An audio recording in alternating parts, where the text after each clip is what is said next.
and Belmont Media is recording, and I'm also recording this. I'll record this and put it up on the cloud, so the people who weren't able to be here today can be here, can hear the talk later. So I'm Will Brownsberger, state senator from Boston. That's Fenway, Back Bay, Brighton, Allston, that portion of Boston, and then Watertown and Belmont.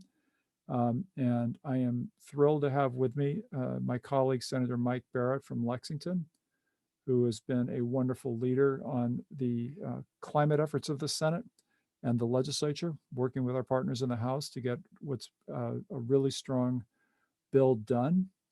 And I'm going to let Mike give a little bit of an overview of the bill to get started. I think that will be helpful to set the table.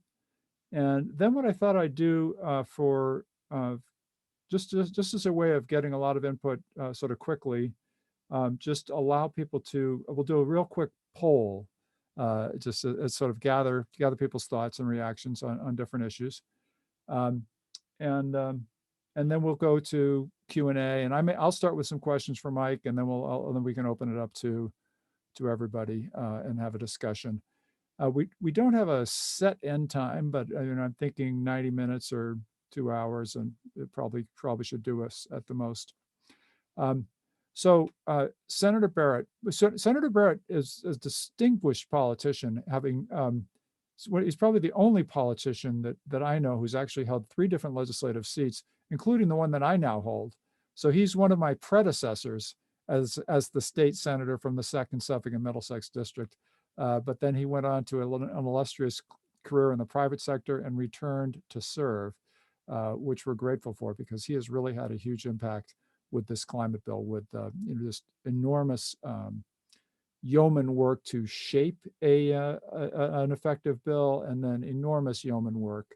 Even really the hard part is negotiating it and getting it to yes with all the different folks who have differing opinions. So Mike, I am so grateful for the work you've done, and I'm so grateful to you for giving us some time tonight.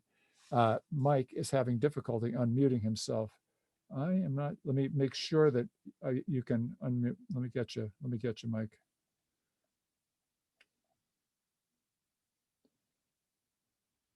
Ask you to unmute. How's that? Excellent. There we go. Beautiful. All right. Over to you, Mike. So this is proof positive that I only speak when Senator Brownsberger gives me permission. I'm very happy to be here. I see a number of old friends on this call, and I see a number of people who were instrumental in getting this bill passed.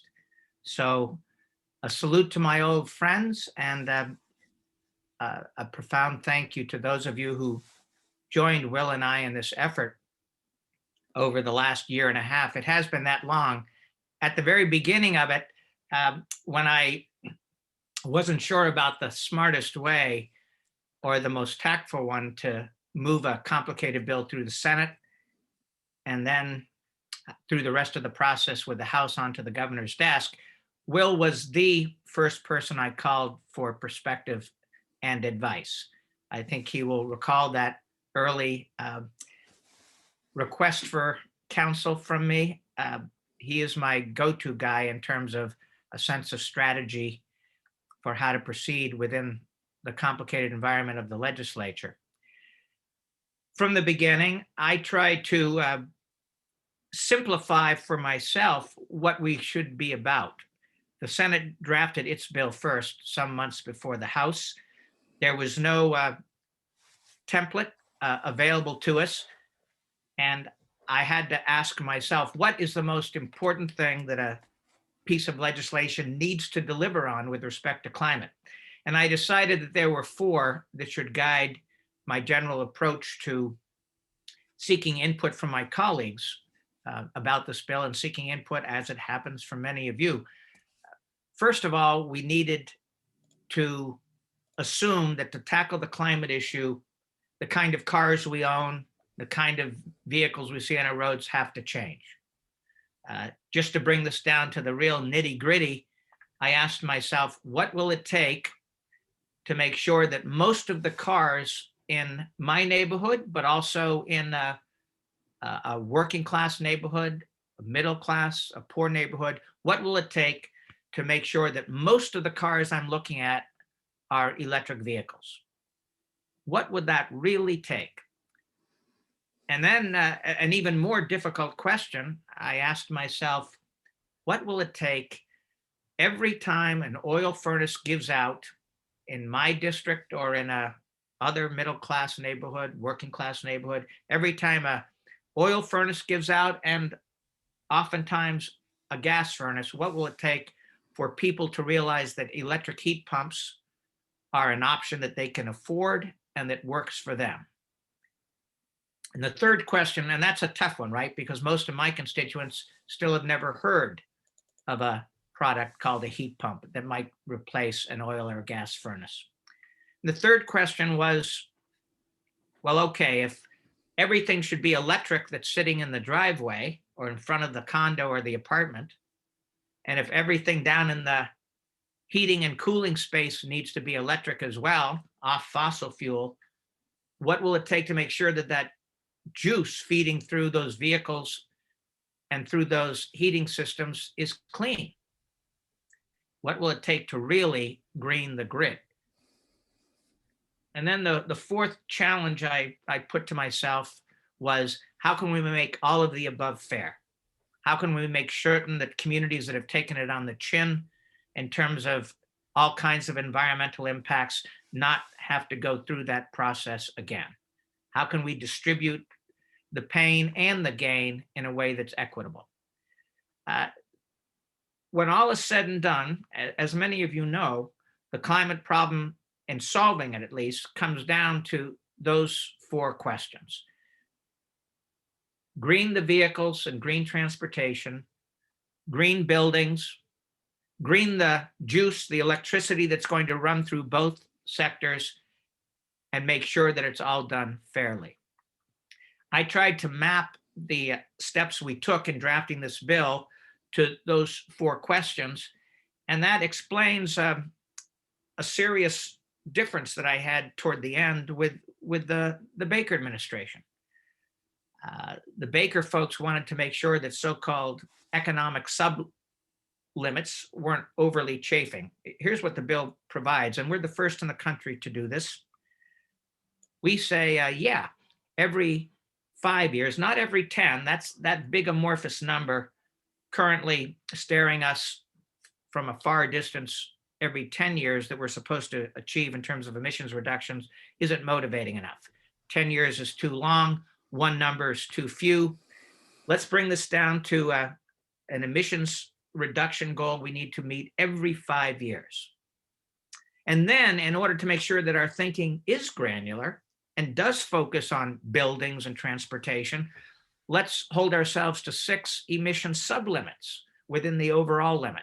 All the sublimits have to add up to the emissions we need to reduce statewide, but the rigor of this and the focus of this comes from our asking questions that we wouldn't ask if we had one overall number to meet, and that we have to ask if we're focusing on transportation, focusing on industrial and commercial buildings, focusing on residential buildings.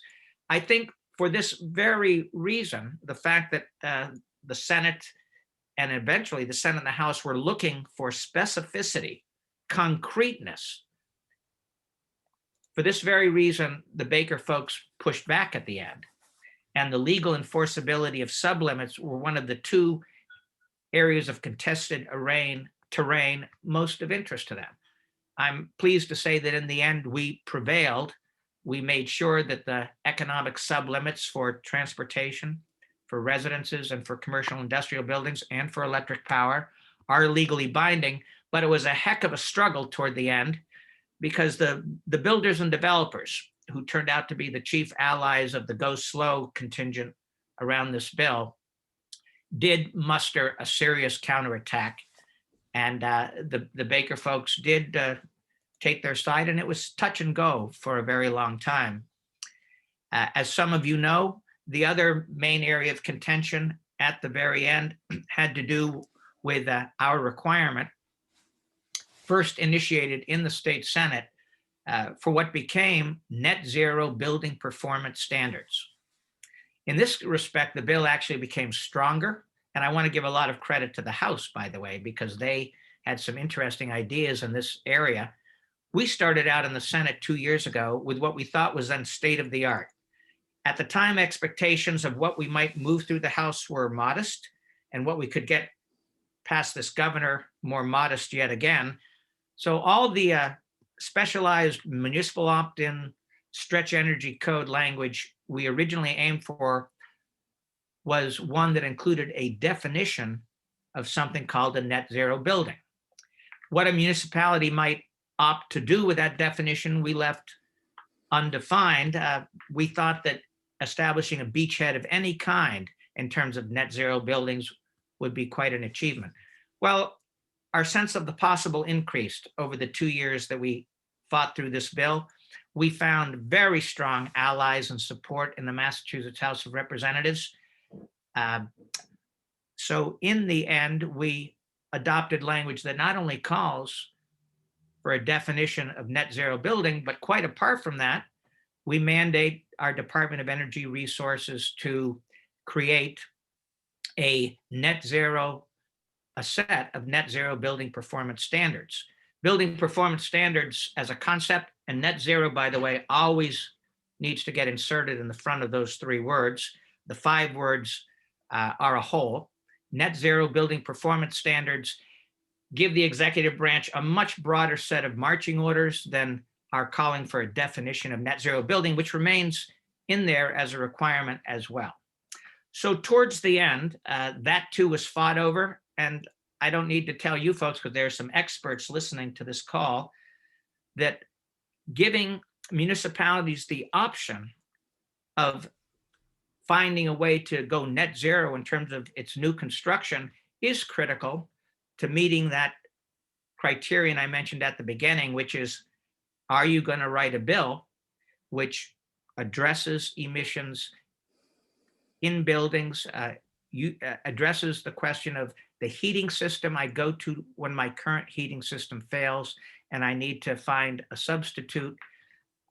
Again, the net zero building performance standard piece maps to that critical question of how we're going to deal with the built environment. I think I'll stop there and invite questions and comments.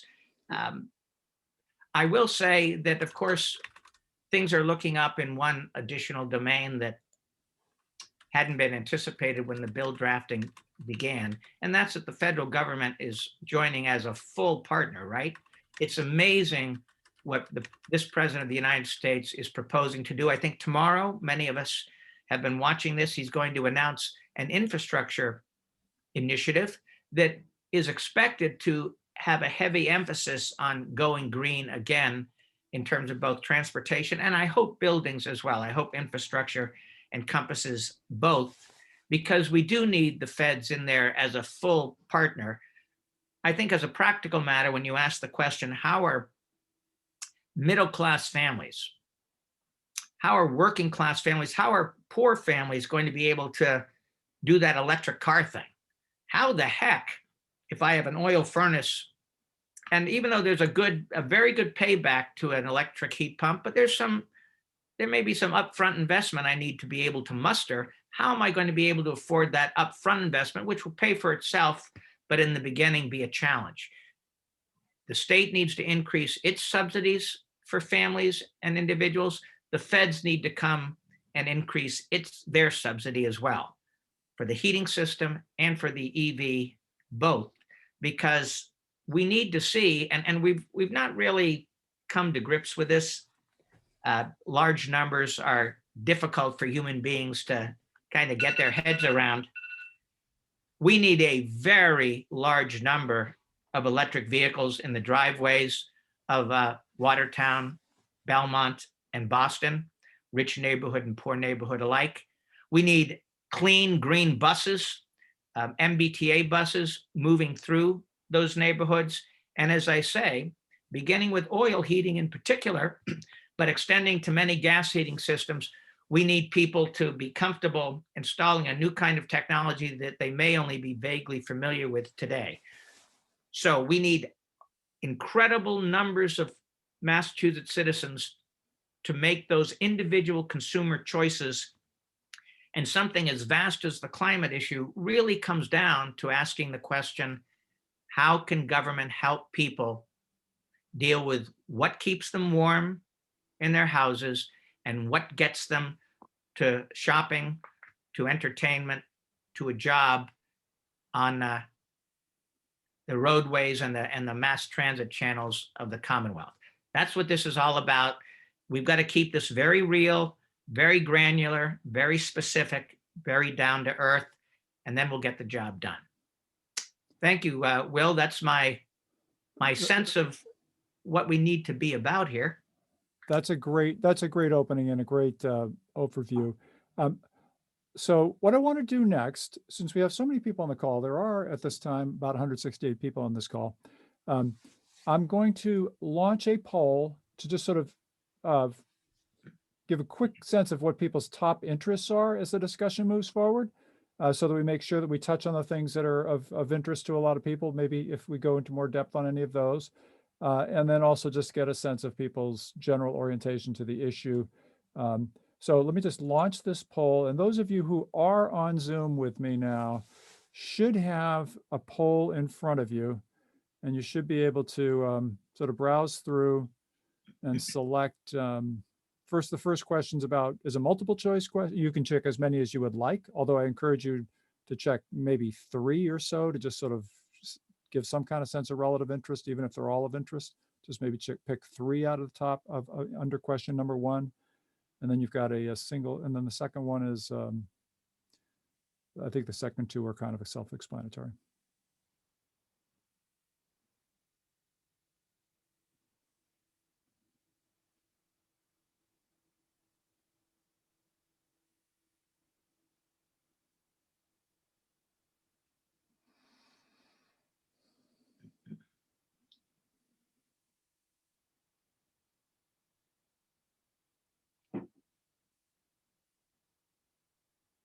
And by the way, this is an anonymous poll. There is nothing tracked about how you're answering this. It's specifically set up as an anonymous poll. And I saw somebody say they can't submit.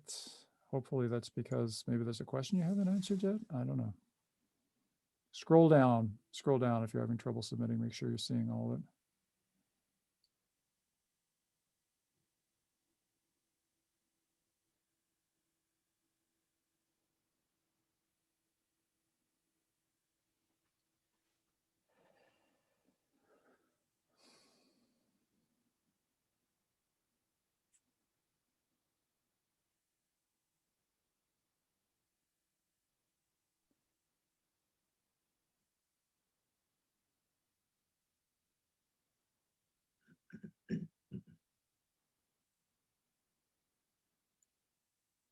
Oh yeah. Yeah, maximize the poll. You can sort of double click on the top bar of the thing. You'll see it in a bigger view. I'm gonna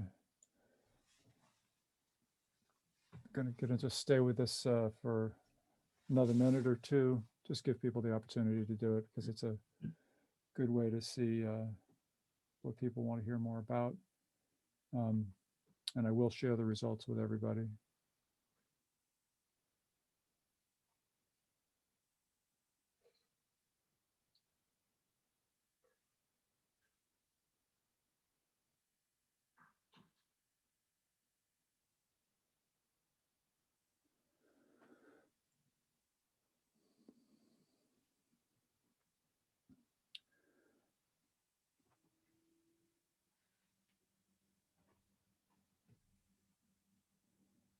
So at this point, I believe that about 80% of the folks on the call have voted. Maybe not everybody wants to vote, that's fine. So I'm going to end the polling in about 10 seconds unless anybody shouts.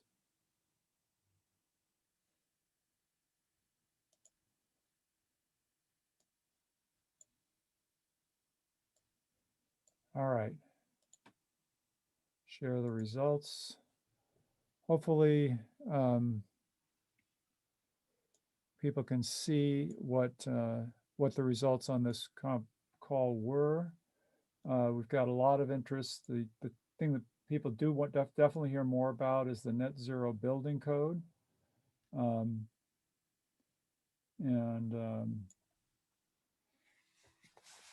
We have a call in which most of us feel that climate change is the challenge of a lifetime. That's 84% of the people responding to the poll need to act now. Another 16% feel it's important.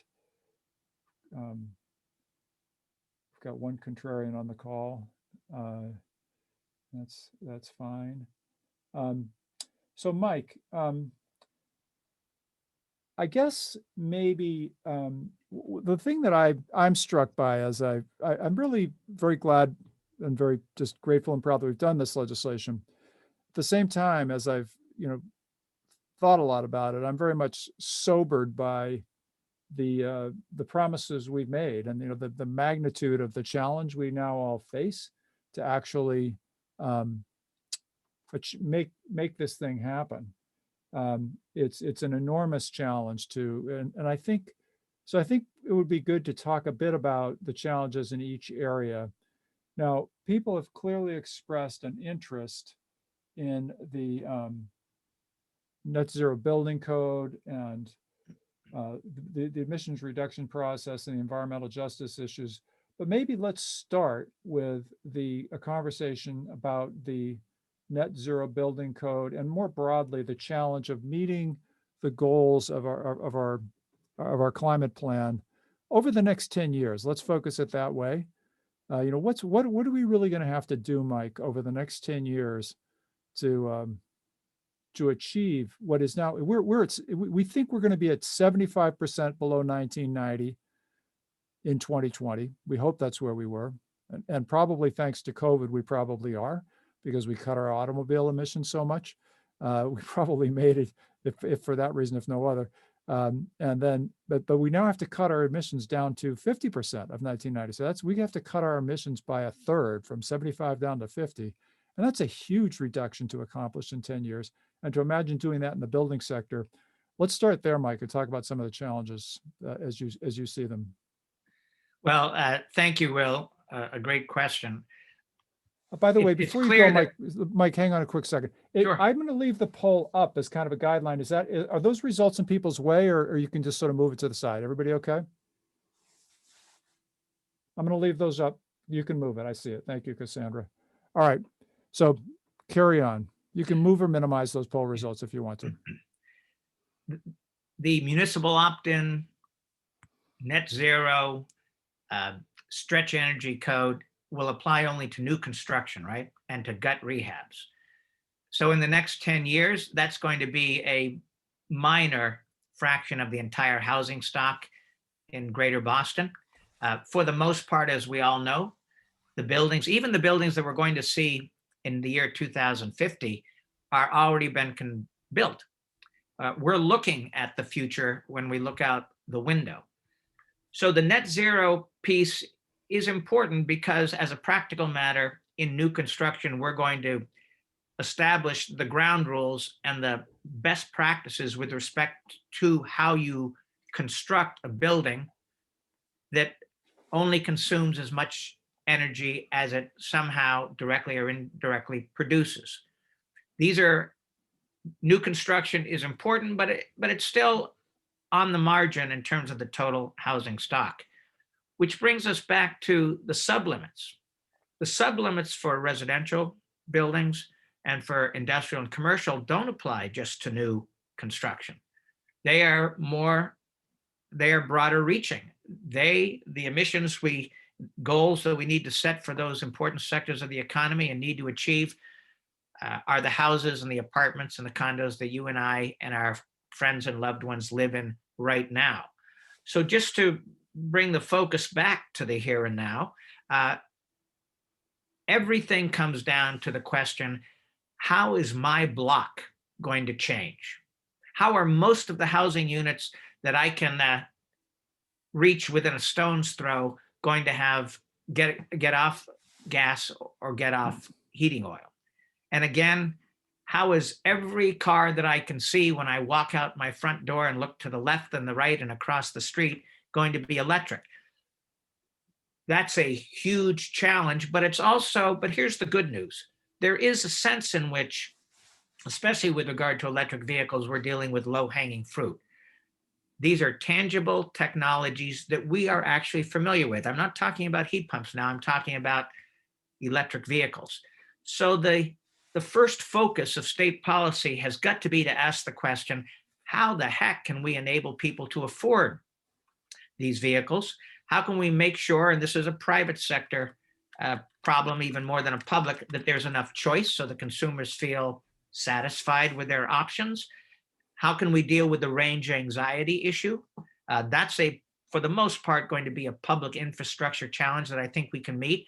I dare say that tomorrow we're going to hear that the President of the United States is totally bought in to making sure that the range anxiety issue is addressed through the proliferation of charging stations, both that you can use in your own house if you're going to charge your electric car overnight, or that you could use sometime during the day as you commute or as you park for work, if that's what you choose to do.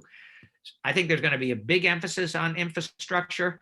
I'm actually more concerned about this heat pump issue, because if I were to take a poll today, and I love the data that you gather from all of us and reflect back on us, if we were to poll on, people would feel at least that they know what the electric vehicle option is. And just to repeat myself, you wouldn't get that kind of confirmation with respect to alternatives to oil and gas heating for your residence or for your business. So that's where we need a huge public information campaign. And by the way, there's some important and instructive ways in which the COVID epidemic is a precedent here. Our lives, we've turned around many of our daily practices in the past 15 months, well, because we felt we had to. There was a sense of peril, among other things, and public responsibility, motivating us to change the way that we work, change the way that we shop, change our daily routine. Nothing can be more elemental than that, and yet they've all been altered. The public en masse adopted a different social persona. That is a remarkable thing, and it's also a template for what's going to happen over a more extended period with respect to climate. As daunting as the climate issue seems, because we're going to have to change the way we get around. We're going to have to change the way we stay warm. We're going to have to change what we see, or at least what illuminates our lights. As daunting as that problem is, it's much like the COVID issue, where we have, in fact, pulled off a paradigm change. We're going to have to change paradigms again to deal with climate, but it is within our reach, and it's low-hanging fruit in the sense that we know what the solutions are. It's tough to imagine how somebody without a lot of money today can afford an EV. It's tough to imagine how we're going to front the upfront expense of shifting to heat pumps. But still, on balance, this is not a matter of technology that is elusive so much as it is finances that are elusive. And that a dedicated federal government and state government, together with an engaged private sector, that is something we know how to address. So I'm guardedly optimistic, actually, about the first 10 years, Will. I'm more worried about the years 2040 to 2050, where the residual reductions we still need to achieve are going to depend on technologies we haven't invented yet, because we're going to reach the hardest cases, the parts of this economy that really do depend on natural gas today. And we're going to have to make inroads with respect to those as well. And there are many more unknowns in the out years. With a determined effort in the near term, and with the help of the feds, I think we can put enough money in people's pockets so that they can afford this EV revolution and this home heating and cooling revolution that I reference.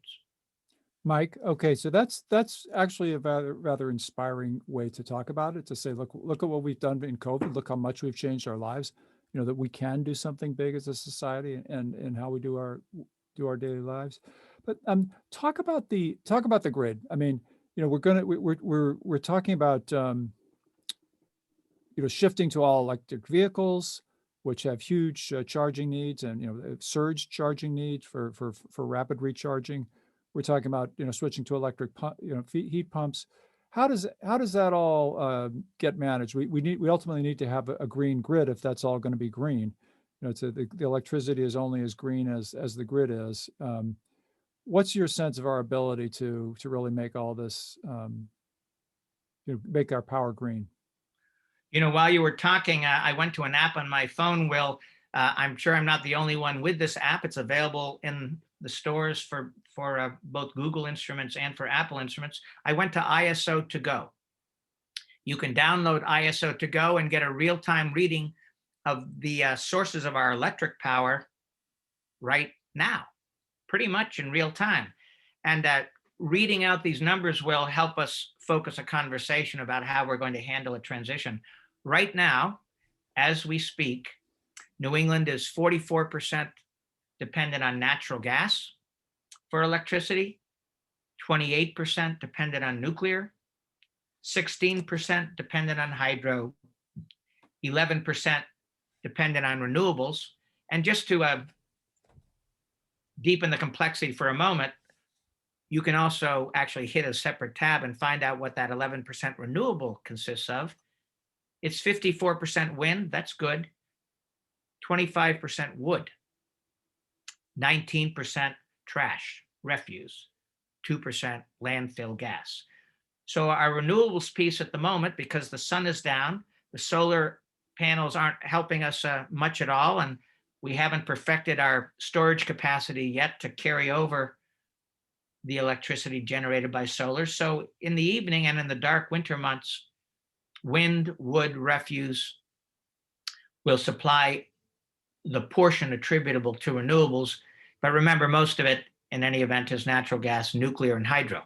What does this tell us? It tells us that we're probably going to have to continue to use nuclear, and that's going to be a difficult decision. But I was listening to a couple of folks talk about this yesterday, including an official from the Obama administration, somebody who'd been in Treasury during the Obama years, who now lives in Concord, Professor Gib Metcalf of Tufts University, a friend of mine. And he was saying the nuclear piece is going to be tough, but we don't have to think in terms of ever more storage forever of the waste. As a practical matter, he said optimistically, we have to find a way to store waste for about a century or a century and a half, because by then technological innovation will almost certainly give us a way to handle that waste. 150 years, given the speed of change, is a lot of time, and he's optimistic we can ultimately find a solution to the waste problem. But just to go on a little bit about nuclear, well, a new company began operating in Massachusetts, the first of its kind in the world, as it happens. Commonwealth Fusion has begun operations at the old Fort Devon site in Massachusetts, out in the outer reaches of Metro West. Commonwealth Fusion, which is entirely privately funded, is committing to demonstrating the first production of net energy from nuclear fusion, which doesn't produce any waste, in the next 4 years. Right now, fusion uses more energy than it produces, so it's a losing proposition. Their corporate goal is to demonstrate net positive fusion by the year 2025. I've decided that as an individual legislator, I'm going to take an interest in fusion. It's got a lot of problems at present, but MIT folks in particular have been tooling away at this. The University of Massachusetts at Lowell is doing work with respect to fusion. The nuclear piece, in one form or another, is going to be a part of that solution for greening the grid, Will, which was your initial question. The big challenge, of course, is making sure that battery storage develops so that wind and solar and other intermittent sources can generate electricity when the circumstances are right, and so that we can store that electricity for use later on. We get beguiled a little bit by the success of batteries in a small scale in our daily lives, we forget that for the most part today, whatever you store in a battery tends to stay there for a day or so. Maybe your phone can carry, if you've got a really good one, you don't use it too often, a day and a half's worth of charge before it needs to be recharged. So we're going to need storage devices that effectively enable us to charge up super batteries in October while the sun is still shining, that can discharge 2 months later in the month of, let's say, of December. We don't have the technology for that kind of long duration storage. So yes, President Biden, Senator Markey, and others are absolutely right. We've got to double down, triple down on our investment in R&D. A lot of the work is going to be done in Massachusetts, and yes, it's going to create employment here and opportunity here. We've got to see breakthroughs in storage so that intermittent sources of electric power can be dispatched during the dark hours or the hours when the wind is not blowing. And there are unknowns. I can't tell you today that the storage potential is there, but I believe that we are going to rise to this particular occasion. There's no reason to think, as long as we make the financial commitment, that we can't address the battery storage issue. Okay, so what I heard there was actually a little harder to navigate. I mean, so we're working on fusion, we're working on battery storage. The technologies aren't quite there yet, so we have some challenges, but we're hopeful that we can overcome those. It's a little bit less of a clean shot than switching to fuel or to fuel pumps or automobiles. I think that's right. The future does involve unknowns, and we've got to go out and address ourselves to it, and we do have to throw resources at it. We didn't know at the very outset how we were going to win World War II. Pearl Harbor came as a very rude shock.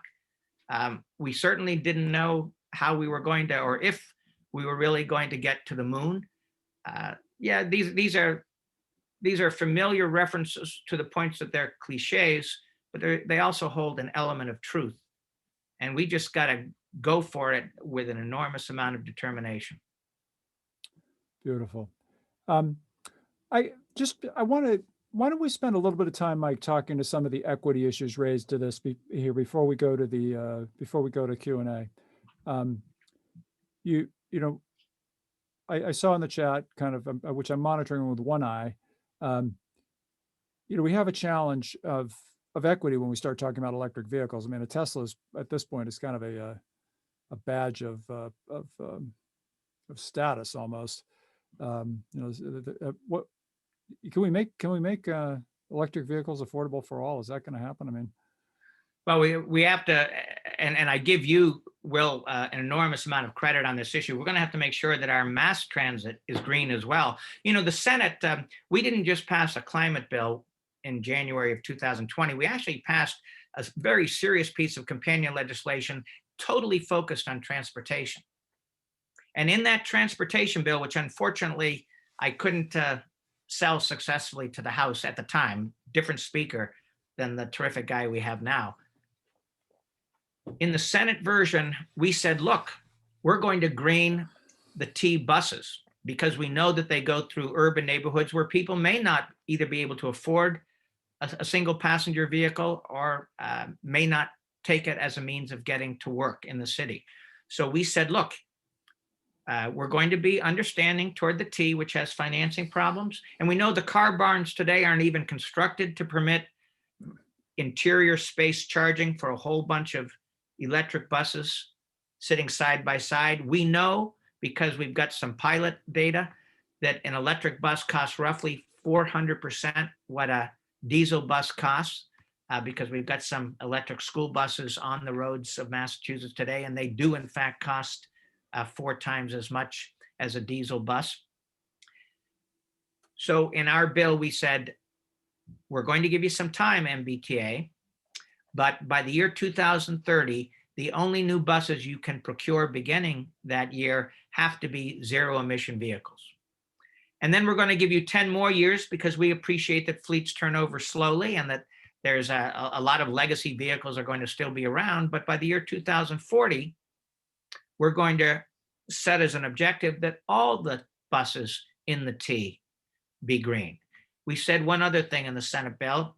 We said, look, the first deployment of electric buses have got to be through urban neighborhoods, which we identify as environmental justice neighborhoods. We're going to go there first in order to try to improve the quality of the air, especially because we know that a lot of ground traffic pollutes the air today.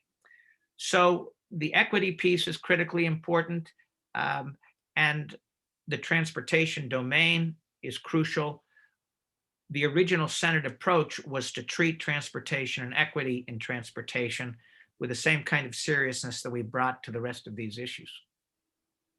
So, Mike, I think clearly we know that public transit only covers about 3% of the vehicle miles traveled. I mean, people need to be able to get to their jobs in Fitchburg and Lunenburg from, whatever, Worcester, where there isn't a viable public transit route.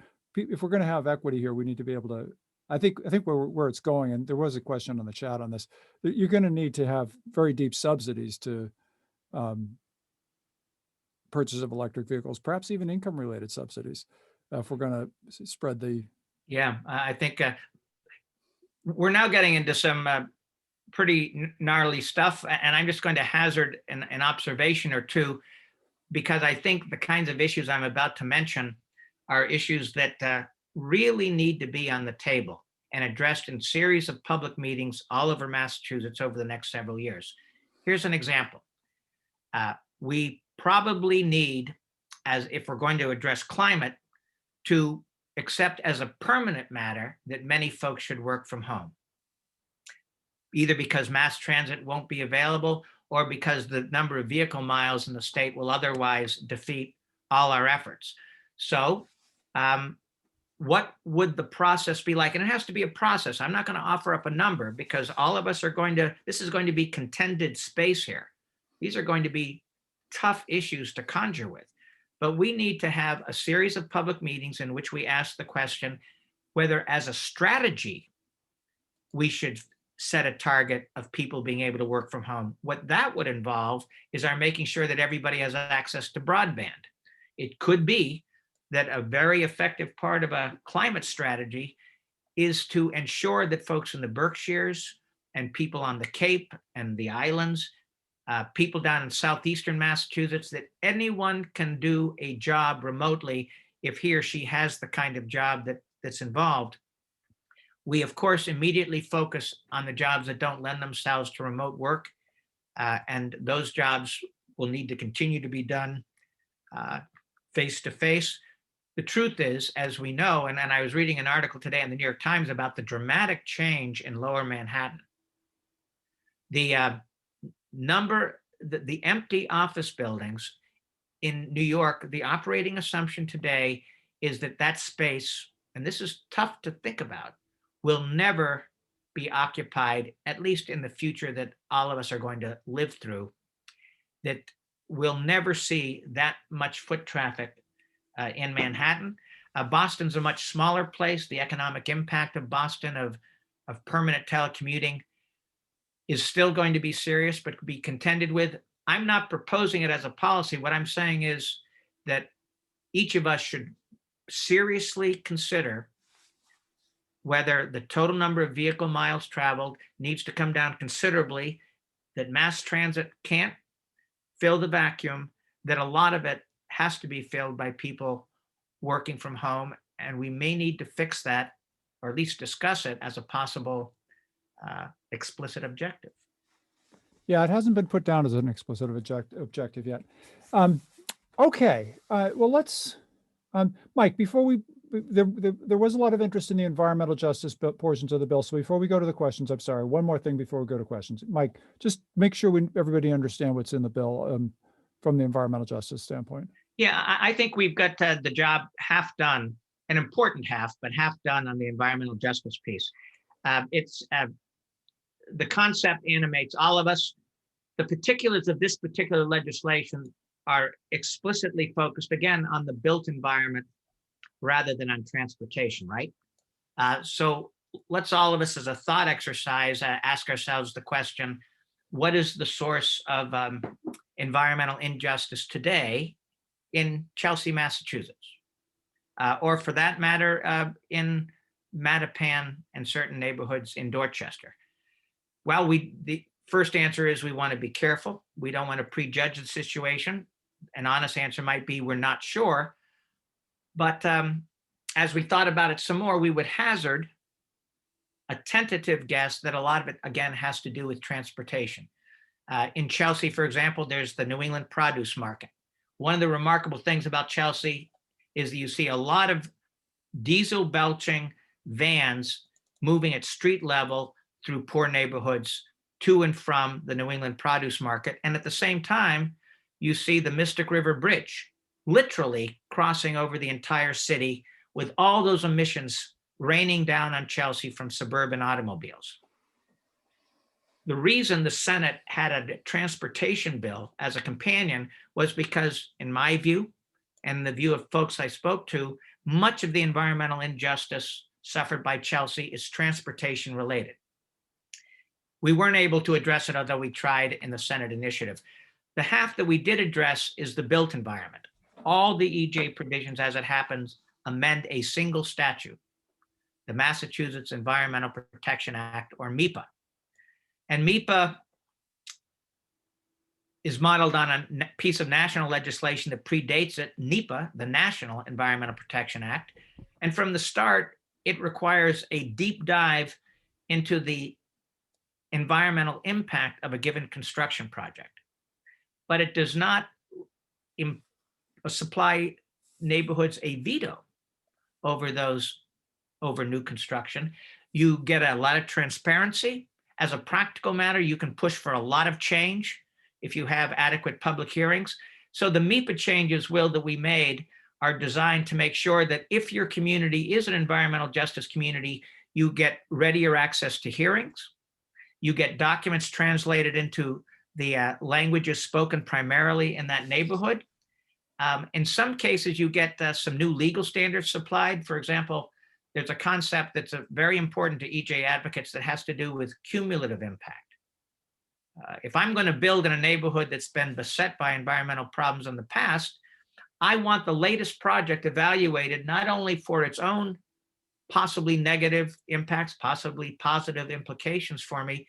I want it considered in the context of everything that site has been subjected to leading up to now. It's a little unclear how many years back you go, but the idea of cumulative impact, all of you can sort of readily grasp, gives us a richer sense of where the injustices might be. So cumulative impact is included in the bill. Another controversial provision that's new, that wasn't a part of MEPA, has to do with the consideration of alternatives.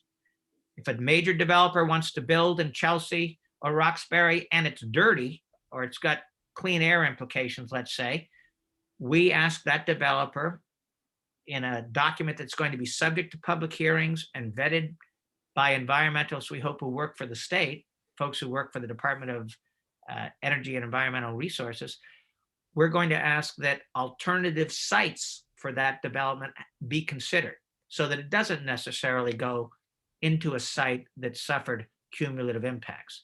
In all, there are about 20 discrete changes to the MEPA law, which will give environmental justice neighborhoods more tools to deal with the next big developments to come along. Now, I should mention that MEPA doesn't apply to small stuff. There's a dollar threshold that has to be reached before a full environmental impact report is mandated. So you're talking about sizable economic activity in an EJ neighborhood, not the renovation of the individual home or business, but it's going to represent an important change with respect, as I say, to buildings.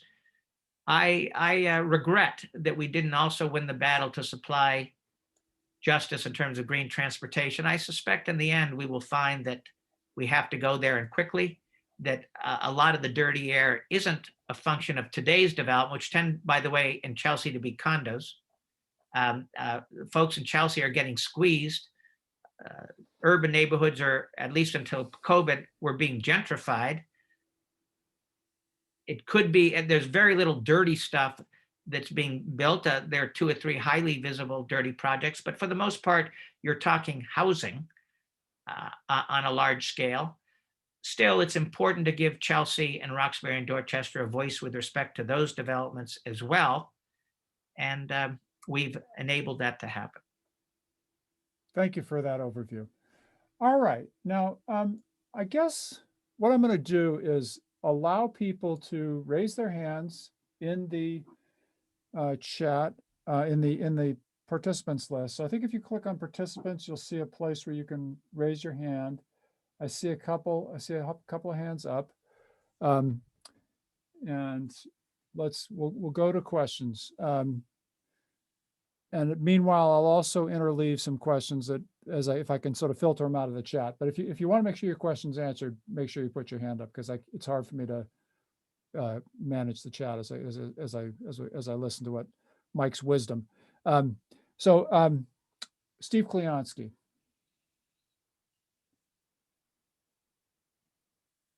Steve, let me make sure that you can unmute yourself. There you go. Thank you, Will. And Senator Barrett, it's a pleasure to hear from you again. Good to see you, Steve. And many thanks for crafting and getting this legislation through the legislature and through the governor's office. It's a major accomplishment, very much so. My question is, and this is going back to the greening of the grid, Mike, as we electrify more uses, we will need more electric generation. In order to be green, we're going to have to enormously ramp up the amount of solar and wind power that comes into the grid. That will entail siting those facilities and transmission lines that connect those facilities to the grid. I was general counsel of the siting agency many years ago, and I know that there's always a lot of public comment and opposition to those facilities. Not every one of them, but many, many of them. And as far as I can tell, that public opposition and public comment has gotten stronger over the years. How do you address that? Thanks for asking the easy question, Steve. You're absolutely right. The first way you address that difficult set of trade-offs is by surfacing the issue in forums like this one. And so I'm grateful to you. Yeah, I'll tell you what I've done personally. An electric power substation, an Eversource substation, was proposed for Sudbury, Massachusetts, in my district. All the other local politicians are opposed to it. I have stayed neutral. I haven't endorsed it, but I haven't joined lawsuits that have been entered in front of the agency you used to be legal counsel for, the Energy Facility Siting Board. I've declined to join those lawsuits. I want to see the process, which is constructed to take into account legitimate neighborhood issues. I want to see that process go forward. That's cost me some support in Sudbury. But I will tell you that I think the same thing is going to happen in urban neighborhoods. You're going to see new electric substations constructed. They're going to be very unpopular because urban neighborhoods are at a premium, but those neighborhoods are going to need more transmission lines and more substations as well. Here's the social contract that we have to strike, because we are going to ask people to make, well, some sacrifices. In that sense, this is like World War II. We're going to have to say, look, we're going to give you relief on natural gas infrastructure. We're going to have to tail that way down, not to zero, because we are a net zero society, but we're going to need to make sure that in order to meet our emissions goals, that there's many fewer gas compressor stations around. But there's going to be more electric power infrastructure, more of those ugly transmission lines. They cannot all go underground. Most of them cannot, because it's much more expensive to put a high capacity transmission line underground. So most of them are going to be above ground. And they are going to involve these substations that I mentioned as well. It's going to be hard for people to accept that, but we've got to start to talk that out, Steve.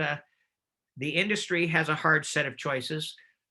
Eversource and National Grid, they should expect their natural gas business to go way down and their electric power business to go way up. So they're going to be still in business, certainly in the year 2050. For the individual citizen, he or she is going to see, and we're going to have to figure out how to do this, and at the same time make sure that the current natural gas structure we have doesn't blow up and kill people. But we're going to have to ratchet down our investment in natural gas, ratchet it up in terms of the infrastructure for electric power, and find a way to mediate the tensions that are going to arise over the latter. I should mention that, because I expect it might be a question, that here's how I would pursue the ratcheting down of natural gas, which is absolutely critical. I would start by inviting communities to volunteer themselves to become natural gas free. A lot of difficult trade-offs are involved there, so you don't want to be coercive. As it happens, I suspect over the course of the next 3 or 4 years, quite a few communities might be interested in moving out early. In those communities, the critical thing is to come up with a business plan in which we begin to retrofit today's houses with systems as an alternative to natural gas. And again, heat pumps are the primary alternatives. So if you had communities stepping forward and engaging in the very complex planning process that would be involved, not only in terms of weaning new construction off gas, but existing houses and businesses, if you do that one community at a time, you're going to learn a lot, and no one is going to feel dragooned into doing this. That very difficult process of moving off gas has got to begin. And yes, again, there are going to be some infrastructure choices there, but I thank you for surfacing the issue, as I say, because these things have got to be discussed, and we have to be ready for a lot more electric power infrastructure. And by the way, a lot more solar, right? And resistance to solar is kicking up. It's already a real fact of life in Western Mass. There is resistance to offshore windmills from the lobster industry and the fishing industry. All these reservations voiced are real, and they deserve respect.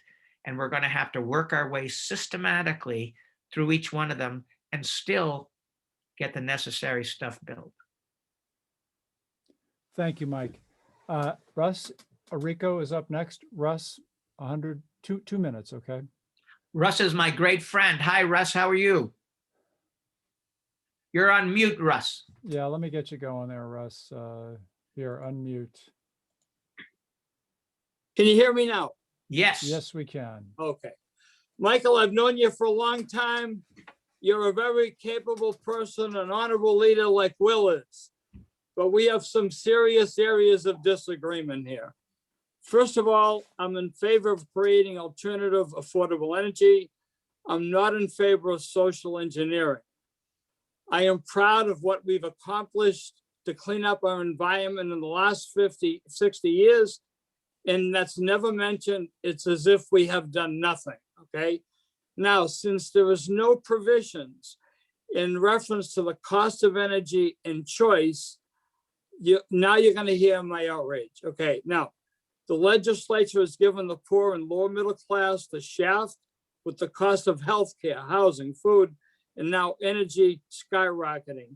Using police power to force compliance of emission goals has given the globalists, the control freaks, and the environment profiteers a great victory. Bill Gates is in the process of buying farmland across this country. He will be a major player in the cost of food and biofuels. Now to think, we have leaders in Washington claiming that the world will end in 12 years if we don't take drastic action. Now, man cannot destroy this planet due to rain, wind, fire, volcanic ash, and the sun's not going to burn out anytime soon. For the evidence, visit Hiroshima, Nagasaki, Mount St. Helens, or Sicily to eat the delicious fruits and vegetables thanks to Mount St. Helens volcanic ash Russ. rejuvenated. 30 more Will it- seconds. All right. No, now, while Beacon Hill and Capitol Hill peddled climate emergency, when it came to preparing for an inevitable pandemic, all we heard was the sound of silence. We were not prepared with strategic supply of medical supplies to get us through at least the first 6 months. Instead, we were at the mercy of foreign suppliers. That was the real emergency. That's what should have been addressed. And it's still not addressed today. And I think what Beacon Hill is waiting for Washington to produce the money and come up with the plan for strategic supply. That's what annoys me. Okay. Let me just say, Russ, thank you. And I agree with your critique of our inadequate COVID response. No question. You and I might disagree about some of the other stuff. I do want to mention, though, first, that you're a great guy. And I really enjoyed representing you. And you've aged well. And I do want to mention that there's no coercive elements in this bill. We're not compelling the individual homeowner to do anything. We don't need to. We're not compelling the individual purchaser of an automobile to do anything either. We need to use carrots. We don't need to go to sticks. We've got a lot of carrots left to try. That's the good news. Thank you, Russ. Thank you, Mike. Patty Noland.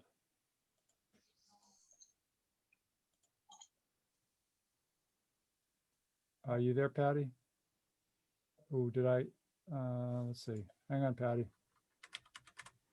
I want to make sure that, there you go. Can you unmute, Patty? Now I can. Thank Yeah, you good. so much. Well, I want to just quickly say I'm in Cambridge, and we certainly have this idea of the building the infrastructure, the electrical infrastructure. We have actually trying to put into our ordinances that just like you do a traffic study, you have to do an electric grid study anytime you do a new development. You really have to plan for and understand what those needs are, because it hasn't been done in the past. And then you end up with a situation where, oh my gosh, we have to increase this substation. So it's definitely an issue, certainly in our urban environment. On the electric vehicle, my experience in here in Cambridge and certainly in all the EJ communities is that people don't have driveways, so they can't actually charge them. So I think the real question is not just the cost of the car, but really how is it that we're going to be allow people to charge cars when they don't have a driveway.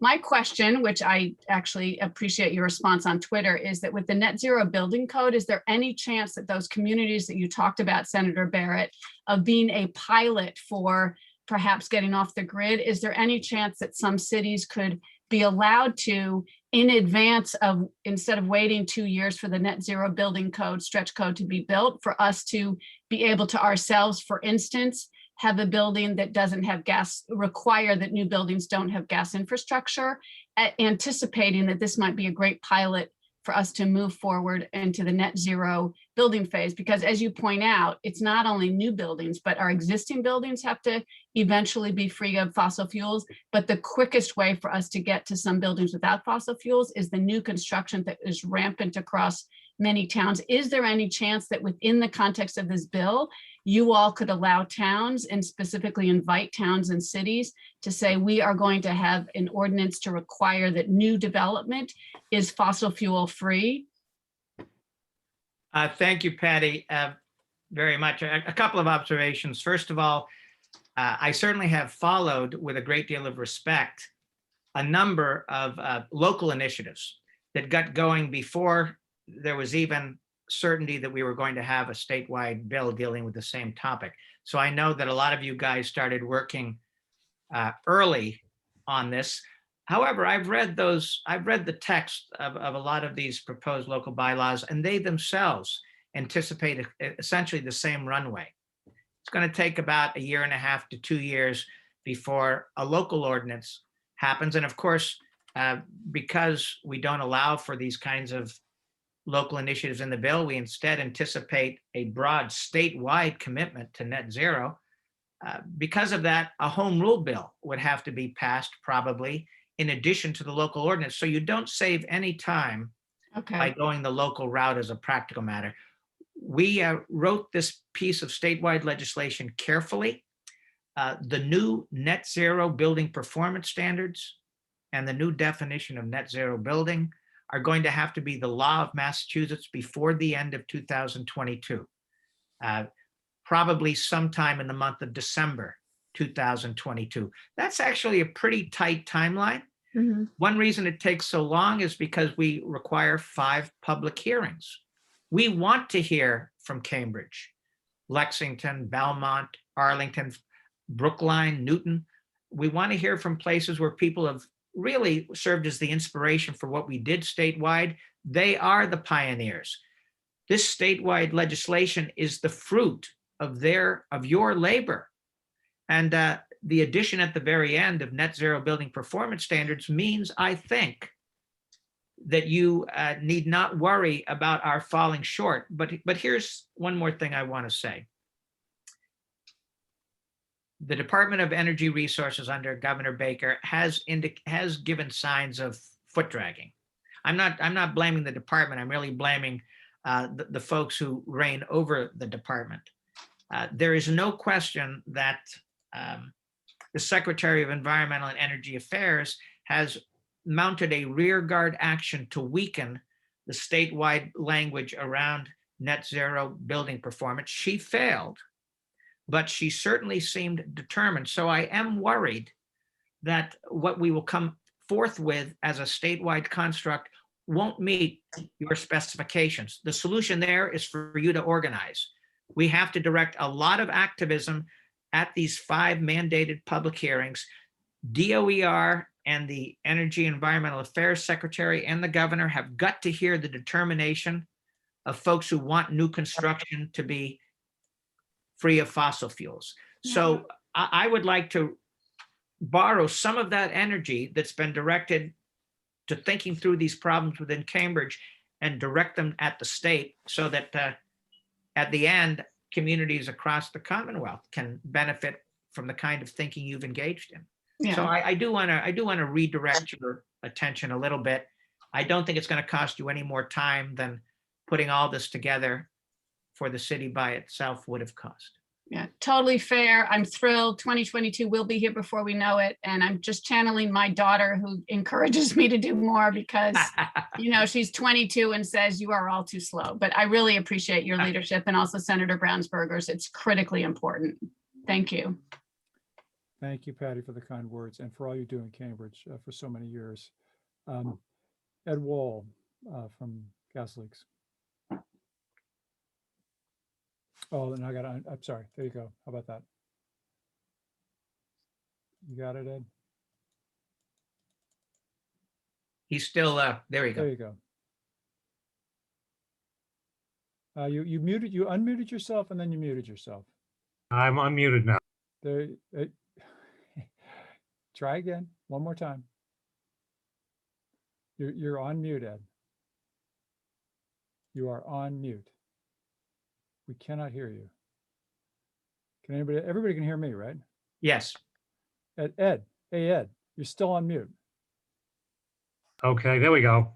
How's that? That's Get your hands off the keyboard, Ed. Got it. I will. I'll mind my own business.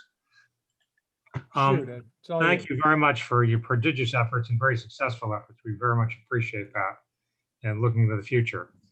I have a question about the parts of the bill that expand the definition of the cost-benefit relationship as applied to using mass save money and the impact that could have to finance retrofits for housing, which would in turn be very beneficial for EJ neighborhoods.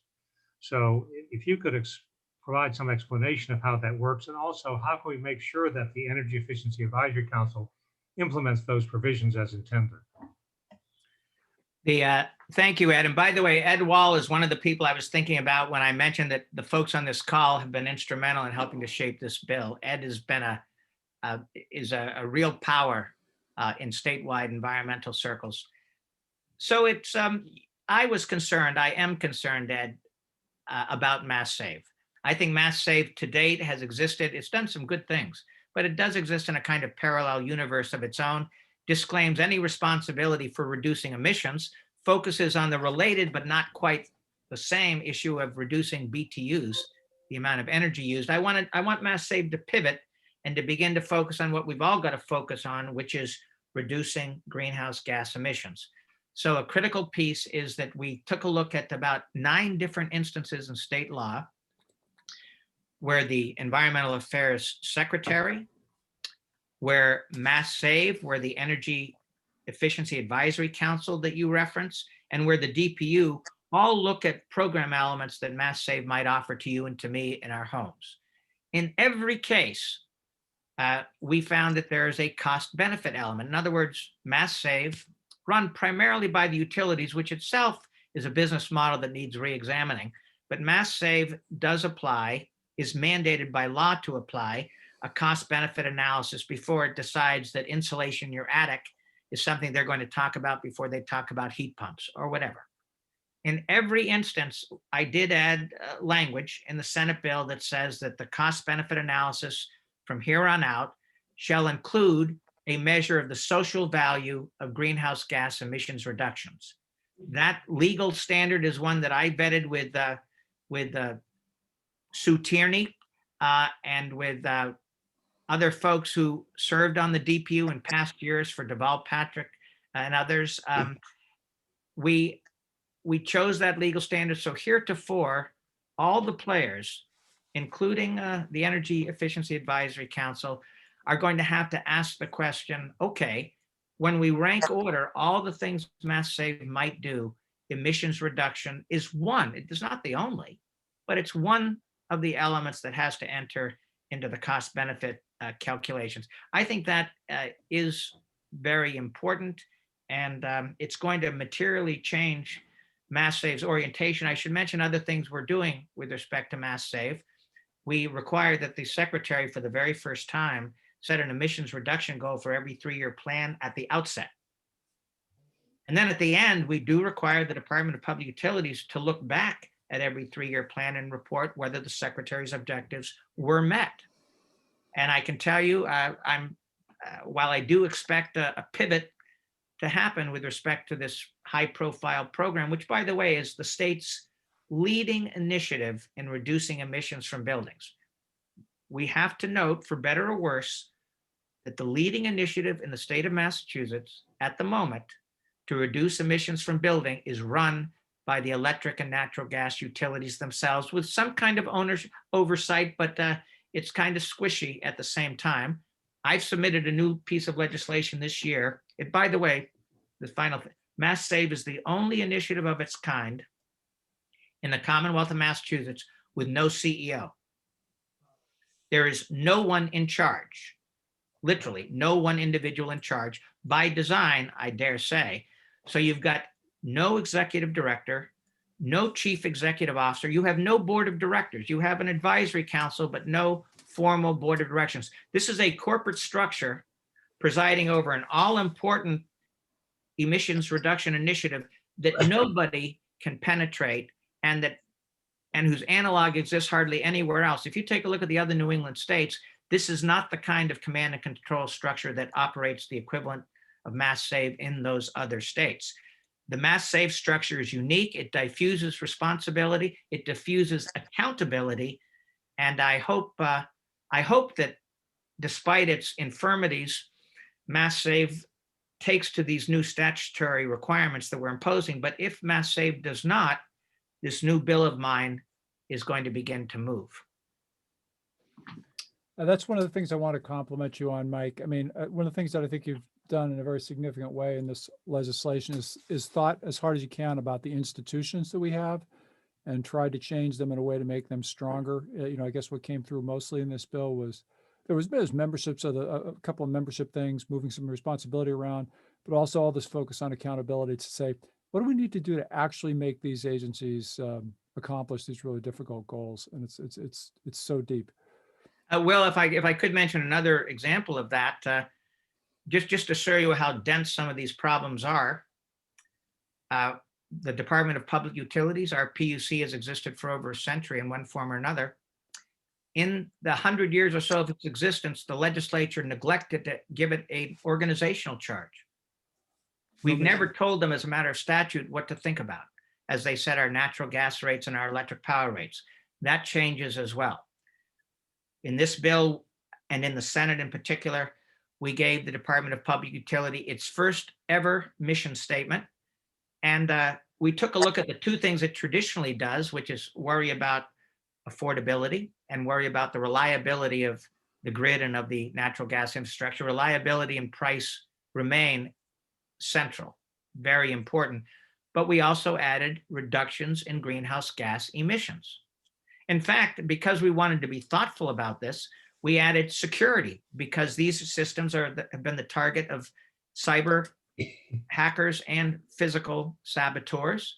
So security is in there. Equity, we're always thinking about the environmental justice piece. Equity has to be entered in as a co-equal factor. So we've got reliability, we've got price, but we also have safety because we thought of the Merrimack Valley, security because of hackers, equity because we're concerned about environmental justice, and reductions in greenhouse gases because we are concerned about climate. In the future, the DPU has to balance all six when it sets our electric and natural gas rates, something it's never been asked to do before. It's another first in the country, really, because the PUCs of the United States in general haven't had modernized mission statements given to them. I hope it serves as a precedent for states elsewhere. And you know what? I think it's going to work because this is a process that is driven by lawyers. The lawyers are going to make them pay attention to those changed rules, to that mission statement. You're going to see a lot of invocation of your language before when they're talking about the rate cases. Let me ask Brandon Gibbs to unmute himself and ask his question or comment. Hey, thank you again for holding the event. So my question focuses back on infrastructure and equity. Will there be designated funds to upgrade buildings where they can be more ADA accessible? You raise a very good issue. The answer is certainly not in this bill. I'm as it happens, the Senate chair of the Disability Caucus in the legislature.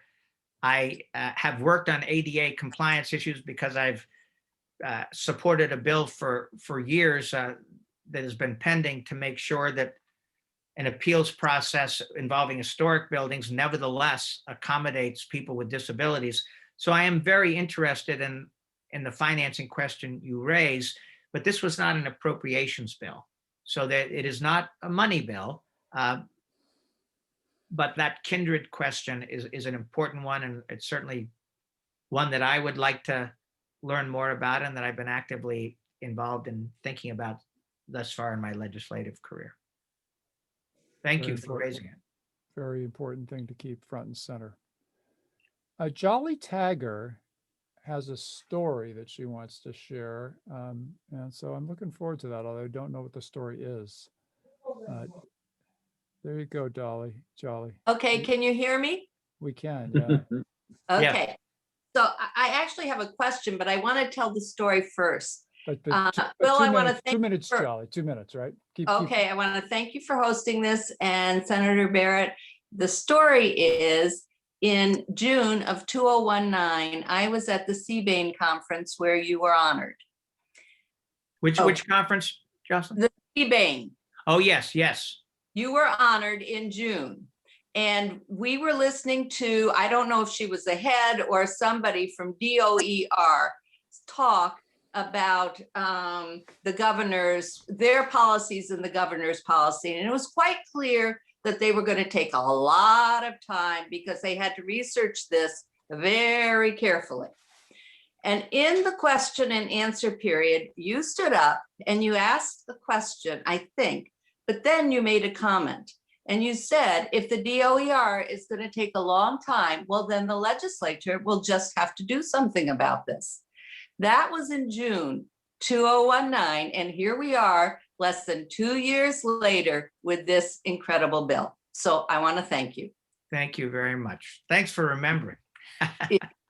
Then there's two things I wanted to say quickly. One is, I do think we need to lift the net metering limits or the caps. And the second is, We also, for all of us in New England with heating systems that are fossil fuel fed, what we really need are boilers or furnaces that are electric and that will power our already existing heating systems. And I don't know if there is a way for there to be incentives around that for either Bosch or General Electric or somebody to make, or Burnham to make, because they have them for the South. They don't have them for this climate, which is a furnace or a boiler that rather than running on oil or gas would run on electricity. Thank Yeah, you, no, Jocelyn, very much. It's a great, I'm sorry, Will, what were you going to say? no, you go ahead, Mike. Thank you. Great question. There is some electric resistance heating in Massachusetts today, but it is very expensive, Jocelyn. These are systems that currently run on electricity. We can't go forward, unfortunately, with that technology. Heat pump technology is much less expensive on a per kilowatt hour basis. And so we're going to have to, even the electric resistance heating, which is very pricey, more expensive than oil, which is more expensive than natural gas. We're going to have to find a way eventually to help those folks move over as well. But you know, your question raises another important matter, and that's that as we go all electric, we go all electric in our houses and then in our cars, and then of course with our lighting, electric rates are going to become critical questions. And this whole construct could collapse around a ratepayers' rebellion.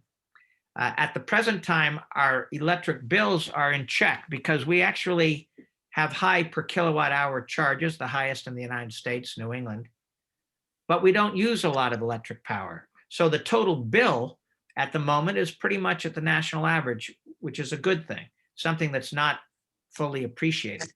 As we move to electric power for everything, the per kilowatt hour rate is going to stay high, and the total number of kilowatts consumed is going to become very considerable, very substantial. At every turn in this whole effort to deal with climate change, we've got to be sure that we don't precipitate a backlash that elects, well, people like Donald Trump, folks who are angry because they're confronted with, there are a variety of things, God knows, that drives Trump's base. But we have to respect that people cannot be put in a situation where they can't afford the solution. So it's incumbent on Democrats. I'm not assuming for a moment that everyone on this call is a progressive Democrat, but it's incumbent on those of us who are progressive Democrats to make sure, again, this relates to environmental justice for everybody, not just for poor neighborhoods, but for working class neighborhoods and middle class neighborhoods. We have got to make sure that we accomplish this transition without electric bills that go absolutely through the roof. It's going to be balancing all those considerations so that we don't create our own backlash and see opponents to climate elected to office again at the national level. Balancing all that's going to be the work of all of us. That is the work of all of us. Thank you, Jolly, for that. Thank you, Mike, for that answer. Let's go to Sherry Morgan.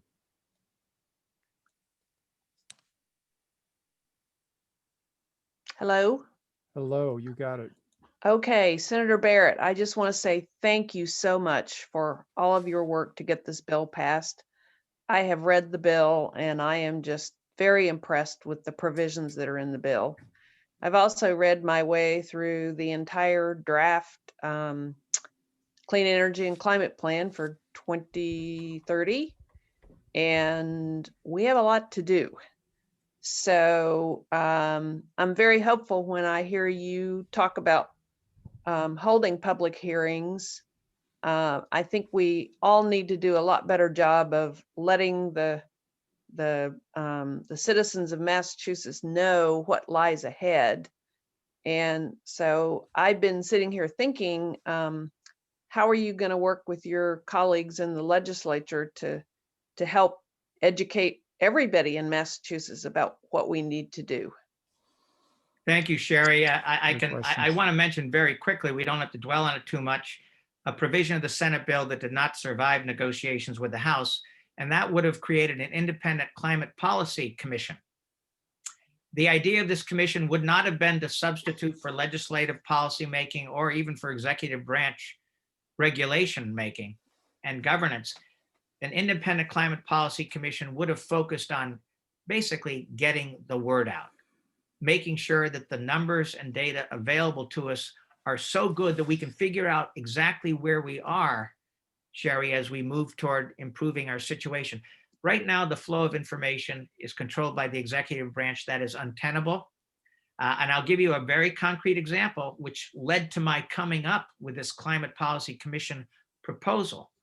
I chair the Energy Committee. If right now this evening, if you Google Massachusetts greenhouse gas emissions, tonight you can find yourself, if what is available to you tonight is what I saw last week, you will find you will find your way to the latest data that the Baker administration's posted from 2017. I had a hearing, it's 4 years old. That's the best we can do in terms of getting a fix. Now, I asked the administration, I asked Secretary Theoridis, I asked then Undersecretary for Climate David Ismay a year ago. The data was still 2017. I said, 3 years old? How are we going to make decisions knowing whether, for example, we'll meet our 2020 goal if we're not going to know about 2020 until the year 2023? I pressed them, and it turned out that 90% of the data they need is available within 18 months of the last day of a calendar year. They said it's all federal numbers. And the feds generate almost all of the statistics one needs to report back to Massachusetts public and citizens and the legislature within 18 months. So I wrote into the statute that the Secretary of Energy and Environmental Affairs will report at the end of every 5 years, it's no longer going to be 10 years, at the end of every 5-year period within 18 months, which means by July 1st, 2027, for example, we will know how well we did in reaching our 2025 objectives. So keeping the information in front of our eyes so that we can engage with it is job number one. This administration is failing us, and they're not the first to exploit the real data lag to make it look twice as long as it really is in order to avoid accountability. So you're right. My colleagues and I hope that in our excitement to go on to the next big thing in energy, we don't forget what to me is the #1 priority for climate activists over the next 2 years. And that's to make this administration adhere to the bill. I believe that they're going to foot drag till the cows come home. Our #1, in terms of importance to containing greenhouse gases, our #1 job, whether it's the net zero stretch energy code or the DPU employing new standards we've created or a host of other things, our #1 job is making sure they implement the law to the full extent envisioned by the legislature. Amen. Bill Green. Yes, so I have a question. It's exactly in the same line. So this bill has a very ambitious goal for offshore wind, which is highly necessary. Can you guys hear me? Yes. Yes. Yeah. Which is highly necessary to meet the targets because you really need to add a lot of green energy to the electric grid if you're really going to electrify transportation or heating to any significant extent. And in fact, even to make up for the fact that the nuclear power plants are shutting down and we currently burn a lot of oil in the cold days in the winter to make electricity. So we really need more electric power and we need more clean electric power. But we've had, for many, many years, there's been attempts to try to build offshore wind in off of the South Shore in Massachusetts. And I believe that there's like 1.6 gigawatts of electric wind power authorized there. There's not a single windmill offshore, right? So now all of a sudden we have a much bigger mandate to build a lot more offshore wind, but still, is it really going to happen? And what where's the teeth to make the things actually happen, I guess? Well, Bill, you may have noticed that yesterday, President Biden's environmental affairs people and climate people did weigh in and commit to reviving the offshore wind push that had been happening under President Obama and had been moving ahead in a reasonably brisk way until the Trump administration came along. There are some real issues involving the fishing industry, some real issues involving lobstering. Those questions could have been resolved before now, and Vineyard Wind could have moved forward and put those windmills into the ocean in the way that you say. So I'm an optimist here. I think the Baker folks who have been good on this question will double down. I think they'll have the support of BOEM, the energy management entity that manages energy in the ocean. I'm relatively optimistic. Well, may it be so. Distinguished former Secretary of Transportation, Fred Salvucci. Hi, Fred. Fred, you're still on mute. There you go. Okay. There you go. Thanks. First of all, thank you very much for you, Senate. Thank you very much for the bill, and thank you very much for this forum. In the interest of a little bit of creative tension, let me make a couple of statements. I'm a skeptic on the electric vehicle in the current context, particularly because the CAFE standard, as they were adopted back in the 70s, have major flaws in them. One is CAFE stands for Corporate Average Fuel Economy. There was a debate in the 70s about the possibility of putting a minimum miles per gallon requirement. You couldn't sell a vehicle that got less than 35 miles a gallon. The auto industry fought that totally and pushed this compromise called the Corporate Average Fuel Economy. The word average is the key. It means if the auto company sells a fuel efficient car, they're entitled to sell a non-fuel efficient car. So every electric vehicle that gets sold, either that same manufacturer is selling a pickup truck or something that gets very poor mileage and generates lots of greenhouse gases, or in a more sophisticated game, they're selling the credits. So there's some discussion about the explicit subsidies to the electric car, and those those are taxpayer subsidies, and they raise equity questions. But the less visible subsidies are the environmental subsidies, if you will, that every electric vehicle that's being sold has a very nasty twin circulating out there. And a good thing and a bad thing about vehicles that are produced today is that they last a long time. So the vehicles sold this year are still going to be circulating and pumping bad stuff into the environment 15 or 20 years from now. And unless the CAFE standard is really dramatically changed and you get rid of this concept of average, the planet is being destroyed not by the average damage per person. It's being destroyed by the total impact of all of us together. So dealing with averages is very deceptive. I'm still associated with MIT.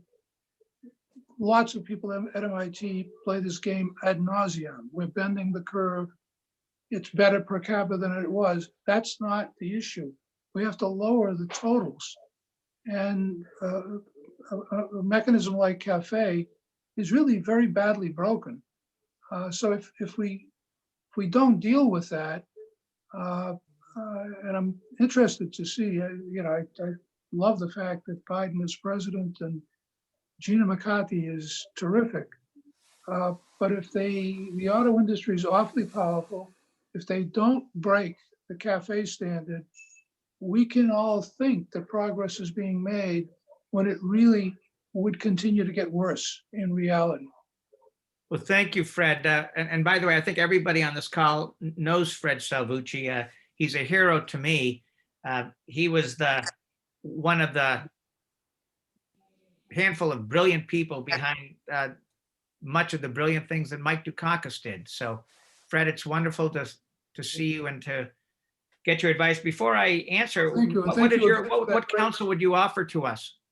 What's your sense of a solution? Well, that's much harder. What I would focus on is the very short term.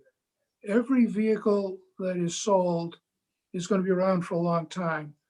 How can we reduce the number of vehicles that people wish to consume? I think public transportation is a bigger part of the solution than people are giving it credit for. I don't think that, nowhere in Massachusetts, very few places in Massachusetts are anything like Manhattan. Most housing units are not going to be totally car-free and only walk and bicycle and take transit. But if instead of owning 2 cars, a family can get by on 1, instead of owning 3, can get by on 2, if there are less vehicles in circulation, that's a step in the right direction. And you don't want to impose that on people. Unemployment solves the problem because no one's moving. Well, that's a terrible solution. People need accessibility and mobility. Public transportation, more walkable communities, some decentralization of job generating locations to transit accessible locations. I think we should dramatically lower the fares on commuter rail. At the current fares at commuter rail, it's inordinate to think about commuting from Lowell or commuting to Lowell. But if those prices came down, then maybe people could think about locating more job generating activities to go more in, I'm not sure the boundaries of your district, Senator Brownsberger. My district goes up to it goes up to Chelmsford, down to Sudbury and Weston and Waltham, but all the way up to Chelmsford, Yeah, Greater but Lowell. I was thinking of Senator Brownsberger district. If we took the Fitchburg branch and ran much more frequent, much more affordable service just out to Brandeis. In fact, if we spent a little money on a station at 128, where people might, there's a lot of jobs in Waltham, in the 128 area, that are hard to get to by public transportation, even though that's a very dense community, even though there's commuter rail running through it, even though there are a couple of good bus routes there. We haven't been looking at, it's been very Boston centric. We haven't been looking at how do you make Waltham jobs more accessible, both to people within Waltham and to people in the metropolitan area. So I think looking at the accessibility thing and how do we make the situation more accessible and thereby encourage people to own fewer automobiles. Second thing is, it doesn't have to be an electric vehicle. If people buy hybrids, they're doing a lot much damage than if they're buying pickup trucks and SUVs. So there may be, I suspect there are short-term strategies that might not be ideal, but are more achievable in the very short term that we should be promoting. And we can be promoting. The state government buys a lot of vehicles. If the state government stopped buying anything that doesn't get at least 35 miles a gallon or 40 miles, you figure it out. But if there were a rule, you cannot buy those real gas guzzlers anymore, well, that's a chunk of demand. If you regulated the rent-a-car companies about the kind of vehicles that they need to use, because the rent-a-car companies buy a lot of cars and then they end up in the used car market very quickly. If the quality of car they were buying were doesn't have to be electric. If they were just much better, it would help to give us some short-term benefits without great pain. I agree completely with the caveat you raise about the risk of a backlash because of very real pain that people could be put into if we don't think through the ramifications of what they're doing in the affordability of the system for them. So I love the discussion. I love the points you're raising, but I just wanted to raise this issue with averages is a big problem, and we need to rethink that somehow. Thank you, Fred. Thank you. Fred. Word Go to ahead, the Mike. wise, and even to the not so wise. And I feel I'm glad you spoke up. Thanks.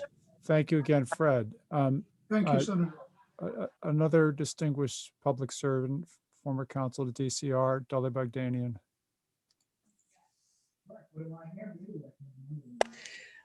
Thank you, Senator. That was a very nice introduction. I don't deserve it. I'm retired now, but thank you so much to be hosting this discussion. I actually wasn't aware that this climate bill had gone so far as to actually have gotten passed. I'm very excited to know that Massachusetts pulled this off. I just wanted to say I very much appreciated Mr. Salvucci's comments about mass transit and hybridization of fleets. I think that would be an excellent point in how we reduce energy consumption.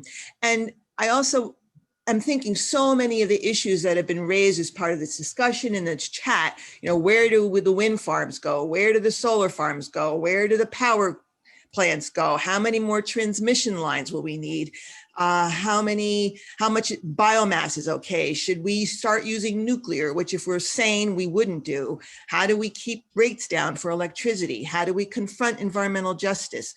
I think so many, if not all of these issues are either solved or much less problematic by energy conservation and reducing demand for energy. I know that's a part of this discussion, but it hasn't been made explicit. And I think it's critical that we approach everything about energy and the generation of energy and how do we reduce demand. And one other point I guess I like to make is that the wind farms, solar farms, biomass facilities, power stations, transmission lines, all of these reflect a centralized power grid. And I think that's why new buildings and conversions of existing buildings must include systems on site to generate that power. That's because we really need to decentralize the control and generation of power. So the net zero building concept is so important. But I'd like to go back to my first point and just ask this question. Is the underlying ethos of this bill energy conservation? Thank you. An excellent point in the form of a question. Much appreciated. Yeah, I think this bill is very faithful to energy efficiency, and I will go and I'll start by re-emphasizing with you that the first greenhouse gas dollop avoided comes from, let's say, a tighter physical envelope. So net zero building performance standards in general, for example, relate to two things which are pertain to your question. On the one hand, is the physical envelope of a newly constructed building going to be built to the highest possible energy efficiency standards? Whatever heat source we use, once it's in the building, is it going to stay there to the degree that we want?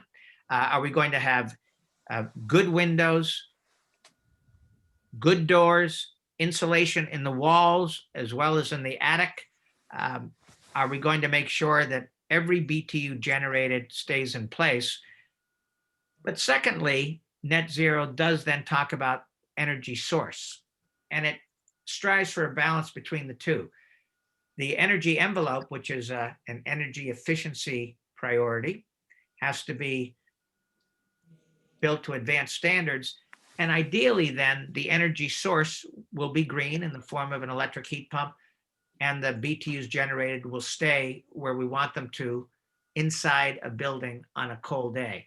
So energy efficiency is critical to the idea of net zero. We can't get there without net zero. In general, too, I want to return to the idea of sublimits, right? Because if the most cost-effective BTU avoided and metric ton of pollution avoided is going to come from a well-built physical environment, then sector sublimits on residential housing and on building and industrial construction is really key, right? The idea in the sublimits piece is to focus our thinking on very concrete, practical, and specific solutions. Something that, Commissioner, that you share in common with Secretary Salvucci is that you're asking us to be practical. And I think the sublimits piece redirects the attention of state policymakers and state bureaucrats and state legislators toward the very practical. So yes, energy efficiency is a recurring theme. It's the foundation on which we build. Thank you for that focus. While I have the mic for a moment, let me just recognize we're joined by Watertown and Cambridge State Rep Steve Owens, a very welcome addition to the legislature and doing a great job from day one. Thank you, Steve, for being on the call, and feel free to raise your hand, jump in anytime if you'd like to say a word or two. Representative Owens, by the way, has been a very active participant in climate and energy discussions as he's begun his term. It's a very impressive addition to the legislative green activists. Very happy to have him involved. Yep. Thank you, Steve. John Buxton.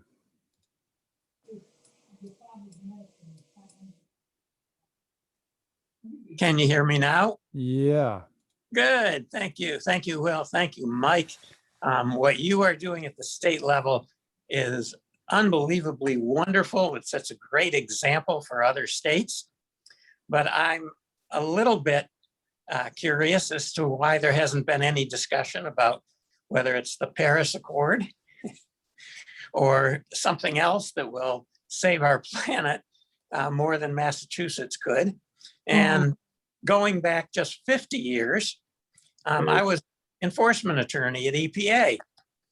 And if someone would look into how we got the Clean Air Act and the Clean Water Act passed as a national mandate, I think we could go a long way in terms of how we can do something with a Green Act.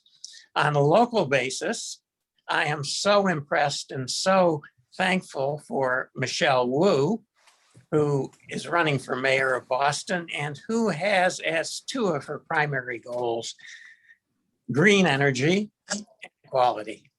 And those things can be done on a local basis. And at the same time, we can be pushing somehow for a national and international standard to save our planet. You know, John, thank you for drawing our attention to a question that was entered early in the chat. It asked me to talk about the difference between the Baker administration position and the legislative preference in terms of our objective for the year 2030. The Baker folks wanted us to aim for 45% below our base year in terms of emissions, base year being 1990. The legislature said, no, let's be a little more ambitious. Let's go for 50% fewer emissions than existed in 1990 and see if we could get there in the next 10 years. One thing I will mention that you remind me to cite is that we're doing that in order to stay in sync with national and international standards of the kind that are sounded every year in the successor meetings to Paris.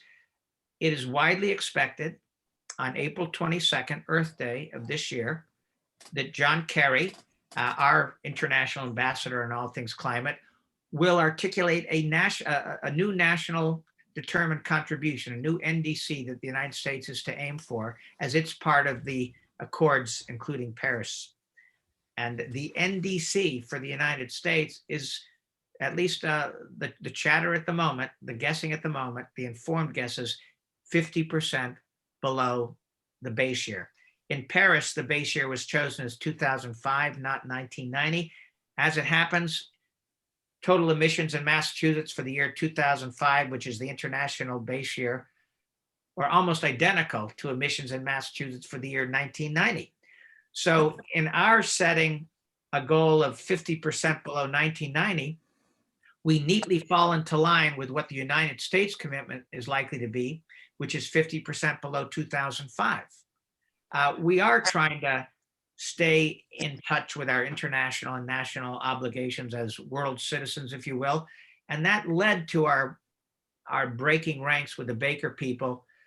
The Secretary of Energy and Environmental Affairs will say flat out that for a host of reasons that have to do with the idiosyncratic position of Massachusetts, that we should have set a number below what the national objective for the country would be. Imagine Massachusetts trying to claim leadership on climate, but having a less ambitious goal because of idiosyncratic New England considerations than the entire national contribution to the international effort here. We decided that we wanted to be good citizens of the world. We look forward to Glasgow, which is going to be this year's successor to Paris. We know that Ambassador Kerry on Earth Day is likely to set 50% below 2005 as the new nationally determined contribution for the United States. And we wanted a Massachusetts objective that matches up very well with those national and international expectations.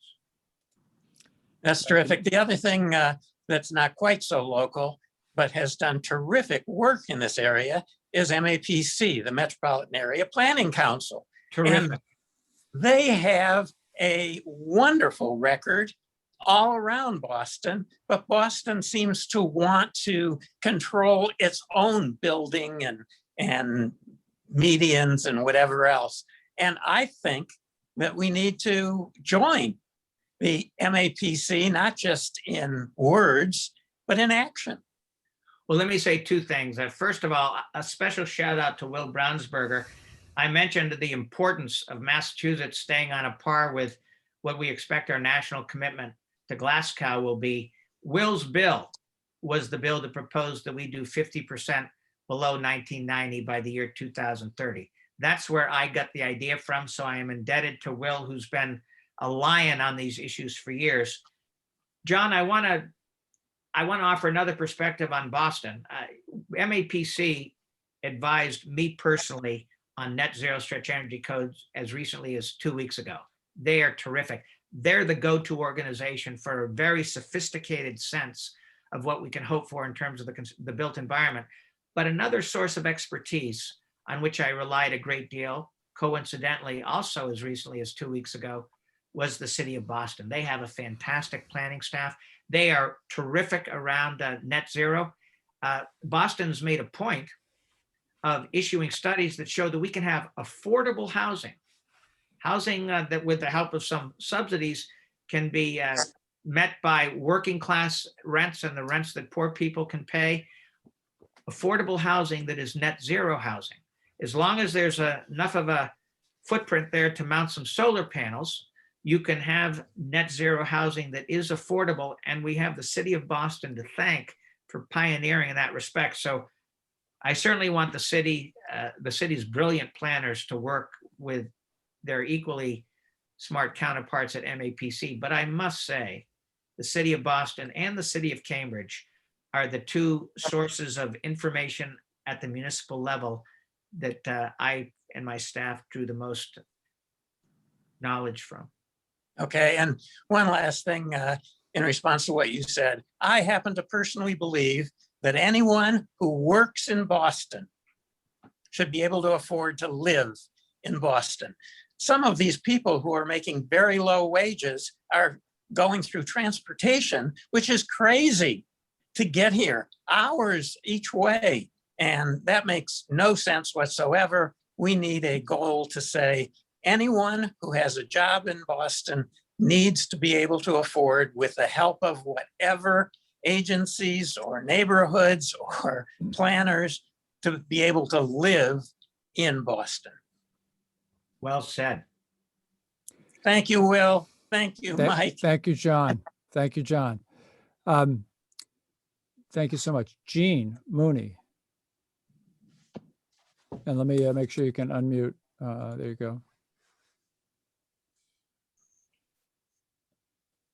Not quite yet. There you go. We unmuted there? Yep. Hi there. Hi, Senator Barrett. Thank you so much for your work.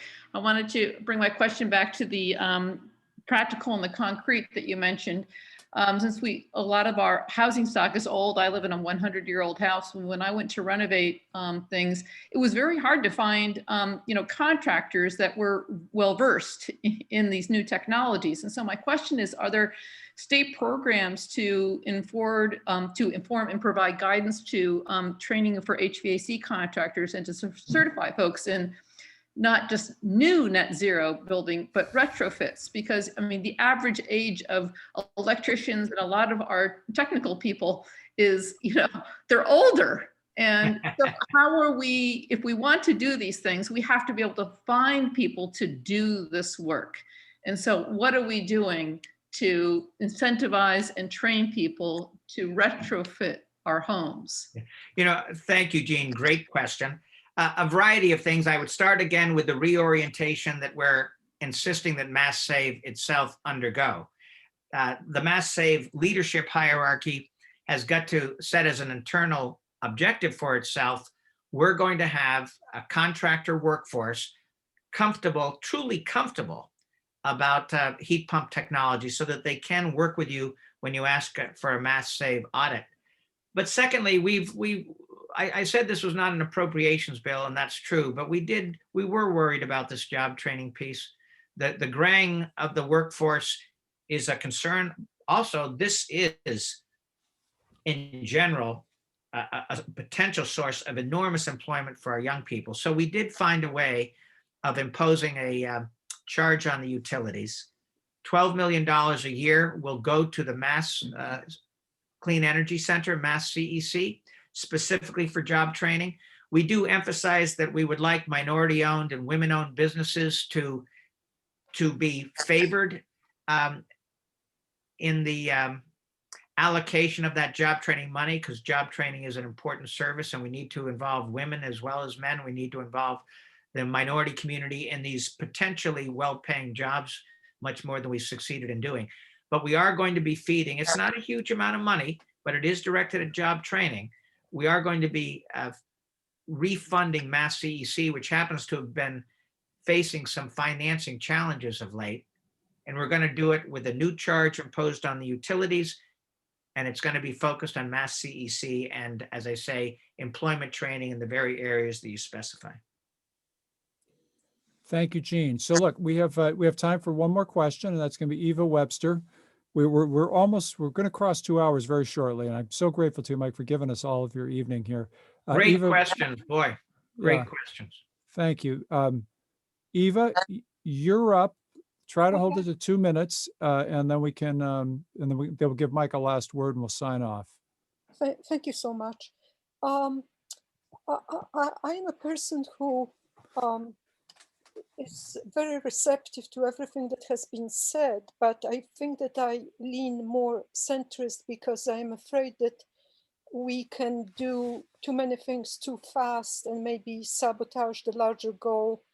I read the summary of the bill in an article on WBUR, and one sentence struck me that the author said that now we are the national leader. We exceeded California's leadership in this sphere. And, everyone who is observing what is happening in California, the cost of doing business and starting new ventures is just horrendous. And many companies are leaving California. And there's a price to pay for being a leader in those things. But I can see that Senator Bennett is very thoughtful about many of those things, so I'm not panicking. But, we have to think of actually making sure that we are not an outlier, that we just basically demand sacrifices and impose huge costs on our population in Massachusetts, while other states, the rest of the country, and the rest of the world is just happily developing their economy and improving standards of living of their citizens. When I heard someone say just a moment ago that everyone who lives in Boston who works in Boston should be able to live in Boston. What does it really mean? It means putting people in shoebox apartments where they cannot really have normal family life.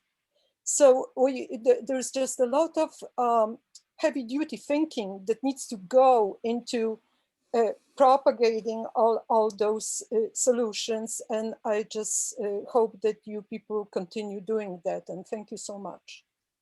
Eva, I subscribe to what you say. This is all going to require of all of us, elected officials, but just concerned citizens, an incredible amount of careful thought. And we're going to have to, I think we all learn as we get older, right, Eva, that life truly is not a rehearsal. Choices you make, sometimes life is forgiving and you can make a mistake and prove resilient and bounce back from it. Some decisions are consequential.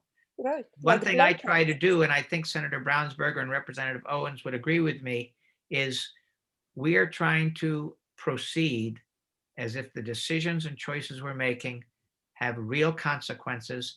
And that does require, I mentioned at the beginning that we're all going to have to get used to more electric power infrastructure.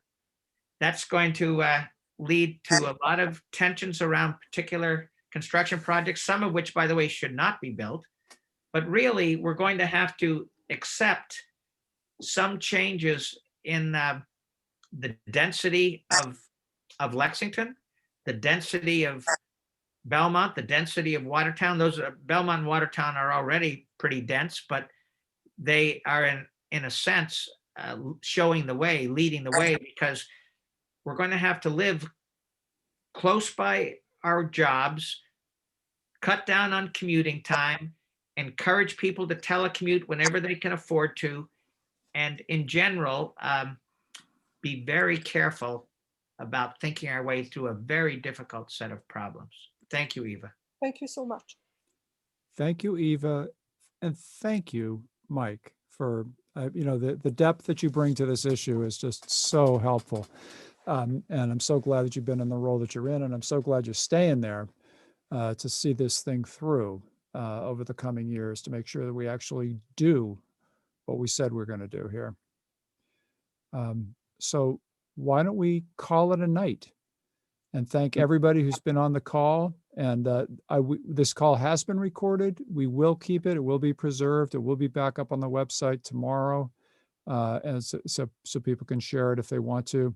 The chat, which there's so many good thoughts in the chat, which couldn't all come out in the conversation, but that will remain visible on the site. And so thank you to everybody on the call. And Mike, again, thank you so very much. Thank you. Thanks, everyone. Terrific conversation. And lastly, by the way, thank you to Belmont Media Center for making sure this got out to a larger audience out there as well. Thank you to all of you. Good evening. Good evening all. Bye.